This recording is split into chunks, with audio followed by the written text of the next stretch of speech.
ಜ್ಞಾನಲೋಕ ವಾಹಿನಿಗೆ ಸ್ವಾಗತ.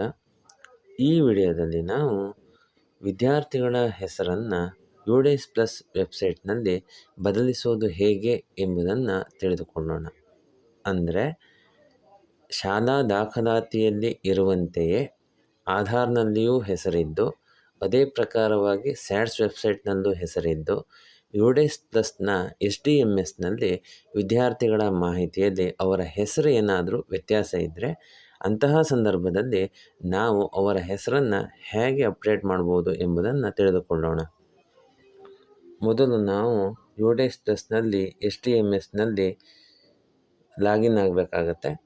ಲಾಗಿನ್ ಆದ ಬಳಿಕ ಅದರಲ್ಲಿ ನಾವು ಕರೆಂಟ್ ಅಕಾಡೆಮಿಕ್ ಇಯರನ್ನು ಸೆಲೆಕ್ಟ್ ಮಾಡ್ಕೊಳ್ಬೇಕಾಗತ್ತೆ.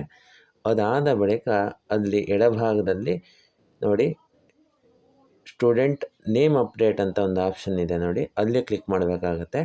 ಆಗ ಅಲ್ಲಿ ಸ್ಟೂಡೆಂಟ್ ನೇಮ್ ಅಪ್ಡೇಟ್ಗೆ ಸಂಬಂಧಪಟ್ಟ ಹಾಗಿನ ಮಾಹಿತಿಗಳಿದ್ದಾವೆ. ಅವುಗಳನ್ನು ಸಂಪೂರ್ಣವಾಗಿ ಗಮನಿಸಿ ಕರೆಂಟ್ ನೇಮ್ ಹೇಗಿದ್ದರೆ ನ್ಯೂ ನೇಮ್ ಹೇಗಿರಬೇಕು, ಯಾವ ಥರದ ಬದಲಾವಣೆಗಳನ್ನು ಮಾಡ್ಬೋದು ಅನ್ನೋದರ ಮಾಹಿತಿಯನ್ನು ಅಲ್ಲಿ ಕೊಟ್ಟಿದ್ದಾರೆ.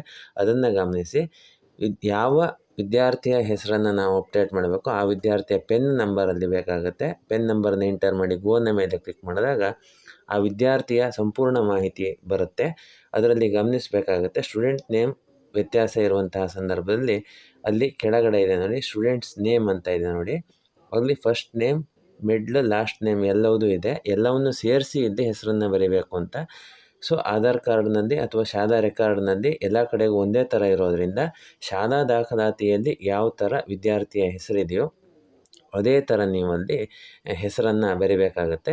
ಯಾವುದಾದ್ರೂ ವ್ಯತ್ಯಾಸಗಳಿದ್ದಂಥ ಸಂದರ್ಭದಲ್ಲಿ ಅದು ತೋರಿಸುತ್ತೆ, ಅಂದರೆ ವ್ಯತ್ಯಾಸ ಆಗಿದೆ ಅನ್ನುವಂಥದ್ದನ್ನು ಅದನ್ನು ಗಮನಿಸಿಕೊಳ್ಳಿ.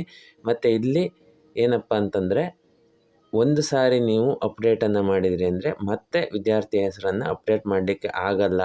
ಹಾಗೆ ಪ್ರಸಕ್ತ ಶೈಕ್ಷಣಿಕ ಸಾಲಿನ ವಿದ್ಯಾರ್ಥಿಗಳನ್ನು ಮಾತ್ರ ಅವಳ ಹೆಸರನ್ನು ಮಾತ್ರ ಏನಾದರೂ ಅಪ್ಡೇಟ್ ಇದ್ದರೆ ಮಾಡ್ಬೋದು ಎನ್ನುವಂಥ ಒಂದು ಮಾಹಿತಿ ಇದೆ. ಅದನ್ನು ಗಮನಿಸಿ ಅಪ್ಡೇಟ್ ರೆಕಾರ್ಡ್ನ ಮೇಲೆ ಕ್ಲಿಕ್ ಮಾಡಿದಾಗ ಸ್ಕೂಲ್ ರೆಕಾರ್ಡ್ನಲ್ಲಿ ಇರುವಂತೆಯೇ SDMSನಲ್ಲಿ ನೀವು ಅಪ್ಡೇಟ್ ಮಾಡ್ತಾ ಇದ್ದೀರಿ, ಹೆಸರು ಸೇಮ್ ಇದೆ ಹೌದೇ ಎನ್ನುವಂಥ ಒಂದು ಮಾಹಿತಿಯನ್ನು ಕೇಳುತ್ತೆ. ಅಲ್ಲಿ ಕನ್ಫರ್ಮ್ನ ಮೇಲೆ ಕ್ಲಿಕ್ ಮಾಡಿದಾಗ ಅಲ್ಲಿ ನೋಡಿ ಸ್ಟೂಡೆಂಟ್ ನೇಮ್ ಅಪ್ಡೇಟೆಡ್ ಸಕ್ಸಸ್ಫುಲಿ ಅಂತ ಬರುತ್ತೆ.